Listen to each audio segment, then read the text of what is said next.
अस्सलाम वालेकुम, मैं हूं मरियम नवाज़ और आज तारीख है 24 अक्टूबर 2024। सुप्रीम कोर्ट ऑफ पाकिस्तान की कमान बदलने जा रही है, यानी कल चीफ जस्टिस काजी फरीद ईसा का आखिरी दिन होगा। मैंने आपको इससे पिछले व्लॉग में बताया कि चीफ जस्टिस काजी फरीद ईसा के एजाज़ में सुप्रीम कोर्ट में इशाया दिया जा रहा है, जो कि नामजद चीफ जस्टिस जस्टिस याया अफरीदी दे रहे हैं। और जस्टिस याया अफरीदी के इशाये में चीफ जस्टिस काजी फरीद ईसा शिरकत भी करेंगे, क्योंकि सुप्रीम कोर्ट में बाकायदा उस इशाये की तैयारियां चल रही हैं। सुप्रीम कोर्ट के लॉन में होने वाला ये इशाया कल मुनक्किद होगा, लेकिन आज की तफसीलात क्या हैं, आज हवाओं का रुख कैसे बदल रहा है, सुप्रीम कोर्ट के अंदर से क्या खबरें हैं,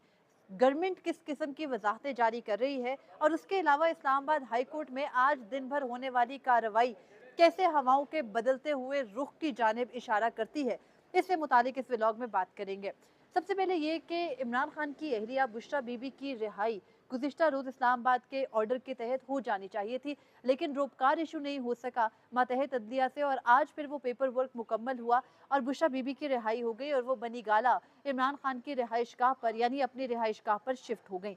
बुशरा बीबी की रिहाई पिछले काफ़ी अरसे से यही बात कहकर ख्याल की जा रही थी कि वो बाहर नहीं आ सकती जब तक इमरान खान बाहर नहीं आएंगे, और चीफ जस्टिस काजी फरीसा के दौर में इसको नामुमकिन करार दिया जा रहा था। लेकिन हमने देखा कि चीफ जस्टिस काजी फरीसा के जाने की कंफर्मेशन के फौरी बाद किस तरीके से इकदामात में बदलाव आया। जस्टिस याया अफरीदी ने अभी मुकम्मल कमान संभाली भी नहीं है कि बुशरा बीबी एक तरफ रिहा हो गई, दूसरी जानिब इमरान खान से मुलाकात के लिए आज सरदार एजाज इसहाक ने, जो कि इस्लामाबाद हाई कोर्ट के जज हैं, उन्होंने किस किस्म के इकदाम किए। उन्हें पता था कि इमरान खान को अडयाला जेल से इस्लामाबाद हाई कोर्ट कभी नहीं लाया जाएगा, उनको बाहर का सूरज दिखाना ही नहीं, बाहर की रोशनी और हवाएं उनके साथ नहीं टकराने देनी। लेकिन फिर भी जस्टिस सरदार एजाज इसहाक ने हुकूमत की दौड़ें लगवाई और हुकूमत ने मजबूरन इमरान खान के वकला को उनसे मुलाकात करने दी। यानी अब कुछ समझ ही आता है कि पिछले कई दिनों से जो एक बाकायदा इमरान खान को बंद रखा गया, या जिस तरह से उनको एक तरह से पाबंदियों का शिकार रखा गया, 26वीं आईनी तरमीम की गई, अपनी मर्जी के मकासद का हसूल किया गया, ये सब कुछ प्लान था। हमारी अदलिया, हमारी अदालतें इस सारे अमल से बाहर नहीं थी। अगर हम कहें कि वो बराबर की शरीक जुर्म थी तो ये गलत नहीं होगा, क्योंकि जिस वक्त नोटिस लेना था, जिस वक्त अदालतों ने मुतहरिक होना था, तो ये दरख्वास्तें तो पिछले हफ्ते भी मौजूद थी। लेकिन अचानक से जब 26वीं आईनी तरमीम हो जाती है, चीफ जस्टिस की तकर्री का अमल मुकम्मल हो जाता है, अगले चीफ जस्टिस के आने का भी जो इम्कान है वो वाजे हो जाता है। जस्टिस मंसूर, जस्टिस मुनीब भी ये तस्लीम कर लेते हैं कि जस्टिस याया अफरीदी उनके नामजद जो चीफ जस्टिस हैं वही चीफ जस्टिस ऑफ पाकिस्तान होंगे। इस्तीफ़ों की खबरें चलाई जाती हैं, उनमें भी कोई सदाकत नहीं होती, कोई इस्तीफ़ा नहीं आ रहा। इस्तीफ़ों पर गौर ज़रूर हुआ, लेकिन इस्तीफ़ा नहीं आ रहा है। जब ये सारी की सारी कन्फर्मेशन हो जाती हैं, तो उसके बाद हम देखते हैं कि अचानक से इस्लामाबाद हाई कोर्ट एक्टिव होती है और इस्लामाबाद हाई कोर्ट से इमरान खान की अहलिया को रिहाई भी मिलती है और उनसे मुलाकात की इजाज़त भी मिलती है। उसके अलावा उनके ज़ाती मुआलिज को भी अडयाला जेल जाने का हुक्म दिया जाता है। अडयाला जेल के सुपरिटेंडेंट समेत तमाम इंतज़ामिया की भी दौड़ें लगती हैं। पाबंदी मुलाकातों के बावजूद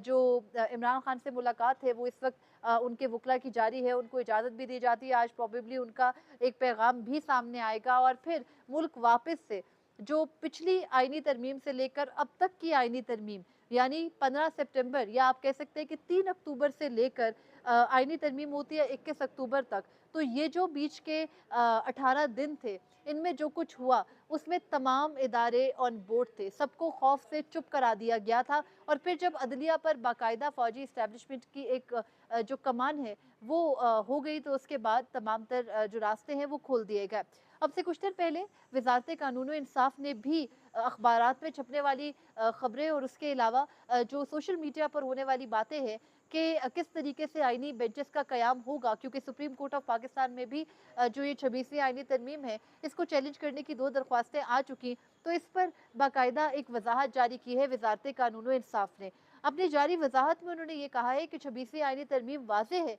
कि आईनी बेंच बनाने के लिए जुडिशल कमीशन का इजलास किसी रुकन की अदम मौजूदगी या असामी खाली होने से नहीं रुकेगा। इससे पिछले व्लॉग में मैंने आपको बताया कि जस्टिस मंसूर अली शाह आज उम्रा पे रवाना हुए और उनकी रवानगी के बाद वो तो मौजूद नहीं है और वो सीनियर तरीन जज भी हैं। अटॉर्नी जनरल ने भी इस बात की तस्दीक की है कि जस्टिस मंसूर अली शाह ही सीनियर तरीन जज हैं इस वक्त सुप्रीम कोर्ट ऑफ पाकिस्तान में, और जस्टिस मुनीब अख्तर उनके बाद नेक्स्ट सीनियर मोस्ट जज है, और फिर बारी आती है जस्टिस अमीन की और जस्टिस जमाल मंदोखेल की। लेकिन कुछ और लोग हैं जो खुद को वकील कहते हैं और बाकायदा उनको आप कह सकते हैं कि वहाँ से ऑर्डर्स आते हैं मेरे जो इस तरफ का इलाका है, सुप्रीम कोर्ट इधर है ना, और आपको पता है कि इस तरफ पिंडी है, वहाँ से एक कमात आते हैं कि ये शख्स वकील है, इसका टीवी चैनल्स ने एक बीपर या इंटरव्यू लेना है, तो उन अफराद की जानिब से ये कहा जाता है कि नहीं नहीं, जस्टिस अमीन जो है वो सीनियर प्यूनेट जज हैं। तो ये जो 26वीं आईनी तरमीम की गलतियां हैं, जिनको दानिस्ता या गैर दानिस्ता तौर पर छोड़ा गया है, इन पर 5-6 महीने के बाद फौजी इस्टेब्लिशमेंट तो ज़रूर गिरेबान पकड़ेगी इन तरमीमों को लिखने वाले का, लेकिन क्योंकि जल्दबाजी में तो उन्होंने तो बंदे मैनेज करके देखने थे, तरमीम तो आपने ड्राफ्ट करके उसकी ड्राफ्टिंग बेहतर करनी थी, तो बदतरीन ड्राफ्टिंग के साथ ये जो 26वीं आईनी तरमीम की गई है, इससे मुतालिक नोटिस में तो सारी चीज़ें बाद में आएंगी, लेकिन अभी जो तमाम तर खला है उसमें एक डर था कि शायद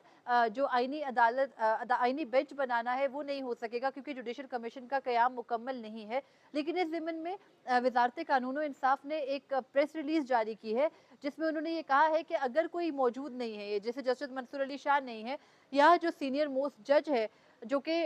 आईनी बेंच का होना है, ज़ाहिर है पहली दफ़ा में तो आईनी बेंच ने बनना है, तो उस सूरत में आईनी बेंच का सीनियर मोस्ट जज कहाँ से आएगा, ये आज अखबारात में शायद सुर्खियाँ लगी, तो उसके बाद बाकायदा ये प्रेस रिलीज़ जारी हुई कि बेशक कोई मौजूद ना हो, जुडिशल कमीशन के 13 मेंबरान हैं, उनमें से अगर एक आध ना भी हुए तो भी जुडिशल कमीशन का इजलास होगा, और उस इजलास के अंदर ये तय होगा कि जुडिशल कमीशन इजलास के जरिए आईनी बेंच में कौन कौन शामिल होगा। वजारत कानून और इंसाफ ने सोशल मीडिया और प्रेस पर जो 26वीं आईनी तरमीम से मुतालिक चलने वाली गलत फहमियाँ थी, उन पर मजीद ये कहा है कि आर्टिकल 175 एक की शिक 2 के तहत जुडिशल कमीशन ऑफ पाकिस्तान 13 मेंबरान पर मुश्तमिल है। जुडिशल कमीशन अपने पहले इजलास में आर्टिकल 191 ए के तहत, जो कि नया आर्टिकल शामिल किया गया जिसके तहत आईनी बेंचेस बनने हैं, उसके तहत ही आईनी बेंचेस की तश्कील करेगा। नामजद जजेस में से सीनियर तरीन जज आईनी बेंच का सबसे सीनियर जज होगा। आर्टिकल 175 ए शिक 2 और आर्टिकल 175 ए शिक 3 डी के तहत कमीशन का कोई फैसला किसी रुकन की अदम दस्तयाबी या खाली असामी पर बातिल नहीं होगा। जुडिशल कमीशन आर्टिकल 202 शिक ए के तहत हाई कोर्ट्स के आईनी बेंचेस का भी कयाम करेगा, लेकिन उसको मशरूत किया गया है कि हाई कोर्ट्स पहले जो एक करारदाद है वो पास होगी तमाम सूबाई असम्बलियों से, और उसके बाद हाई कोर्ट्स के आईनी बेंचेस का कयाम अमल में लाया जाएगा। जब तक जो हाई कोर्ट्स के अंदर जो ये आईनी बेंचेस का कयाम है इसको अमल में नहीं लाया जाता, तब तक जो हाई कोर्ट्स हैं वो पुराने आइन के मुताबिक ही काम करते रहेंगे और अपने इख्तियारात का इस्तेमाल करते रहेंगे। इस प्रेस रिलीज से जो मैं ये समझी हूँ वो ये है कि अब वजारत कानून और इंसाफ को बाकायदा इस अमल का इदराक हो चुका है कि उनसे एक गलती 26वीं आईनी तरमीम के ज़िमन में एक गलती सरजद हो गई है। उस गलती को अपने कवर अप करने के लिए कितनी प्रेस रिलीजेस जारी करेंगे ये तो नहीं मालूम, लेकिन एक 27वीं आईनी तरमीम के लिए प्रॉपरली ग्राउंड सेट किया जा रहा है। आज के अखबारात में ये भी शायद सुर्खी लगी कि अब 27वीं आईनी तरमीम लाकर 26वीं आईनी तरमीम में वजाहत की जाएगी, लेकिन वो 27वीं आईनी तरमीम लाकर ना सिर्फ 26वीं आईनी तरमीम में वजाहत की जाएगी, बल्कि अगर नंबर पूरे हैं को जो कि बार बार दावा किया जाता है कि पूरे नंबर हैं, तो फिर फौजी अदालतों का कयाम भी होगा, फिर आईनी अदालत भी बन सकती है। तो अब अदलिया के कोर्ट में ये बॉल है कि क्या उन्होंने हुकूमत को मजीद इजाज़त देनी है, क्योंकि जब supreme court practice and procedure act आया था तो उसके वक्त ही ये बात हो रही थी कि एक मरतबा आपने एक दरवाज़ा खोल दिया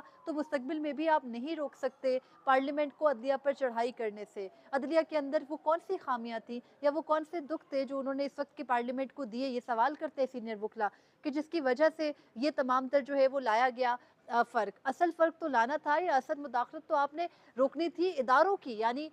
इस्टेब्लिशमेंट की अपनी कार्रवाई में, फौजी इस्टेब्लिशमेंट को रोकना था, लेकिन वो तो आप नहीं रोक सके। उल्टा उन्हीं के कहने पर आपने अदलिया के इख्तियारात कम कर दिए। तो फिर बेहतरी किस तरफ है? क्या कोई बेहतरी आएगी, या फिर ये बेहतरी की सारी बातें सिर्फ और सिर्फ आंखों में धूल झोंकने के मुतरादिफ है? मौजूदा हुकूमतें खुद को फौजी इस्टेब्लिशमेंट से बिल्कुल भी अलग नहीं कर सकी है, लेकिन आज चीफ जस्टिस काजी फईद ईसा का आखिरी दिन अमली तौर पर तस्वुर किया जा रहा है। कल उनके अलविदाई होंगे, उसके अलावा फुल कोर्ट होगा, उनके इशाइये होंगे, लेकिन आज वो आखिरी मरतबा अपनी अदालत में बैठे और अपनी अदालत में बैठकर भी उन्होंने किस तरह से पाकिस्तान तहरीक इंसाफ के ऊपर ही गुस्सा निकाला, ये हम आपको अपनी FCR की वीडियो में तफसील से एक्सक्लूसिव इन्फॉर्मेशन देंगे। लेकिन चीफ जस्टिस काजी फईद ईसा का दौर बदतरीन बुनियादी इंसानी हकूक की पामालियों के दौर के